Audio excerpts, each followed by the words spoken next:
படம் வந்து எனக்கு வந்து பல வகையில் எனக்கு வந்து ரொம்ப நெருக்கமான படம். ஒன்று என்னோட ஃப்ரெண்டு இல்லை என்னோட பிரதர் என்னோட பிரசாந்த் நடிக்கிறாரு. அப்புறம் என்னோட நண்பர் தியாகராஜ் சார் டைரக்ட் பண்ணுறாங்கிறது வந்து ரெண்டாவது விஷயம்.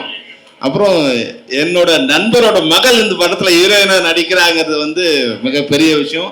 All the best Priyanka. உங்கள் அப்பாவும் என்னோட நண்பர், உங்கள் அம்மாவும் எங்களோட நண்பர். ரெண்டு பேருமே கிரேட்டாக இருக்காங்க. அவங்களோட மகளாக நீங்கள் வந்திருக்கீங்க. உங்கள் அக்கா வந்து இதில் இருந்து ஆமாம். அப்புறம் வந்து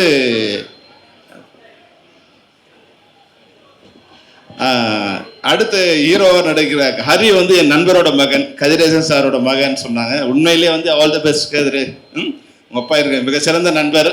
அதனால் நீங்கள் வந்து இண்டஸ்ட்ரிக்கு வந்திருக்கிறது வந்து இந்த உண்மையாக இது வந்து உங்களுக்கு பெரிய ஒரு நல்ல படமாக இருக்கும். ஏன்னா வந்து எல்லாமே வந்து அமைஞ்சிருக்காங்க. எல்லா வாரிசுகள் வந்து தியாகராஜன் சாரோட சன்னும், இல்லை வந்து ராஜகுமார் தேவையானோட டாக்டரும், கதிரேசன் சாரோட மகனும் எல்லாமே வந்து இதில் சிறப்பாக அமைஞ்சிருக்காங்க.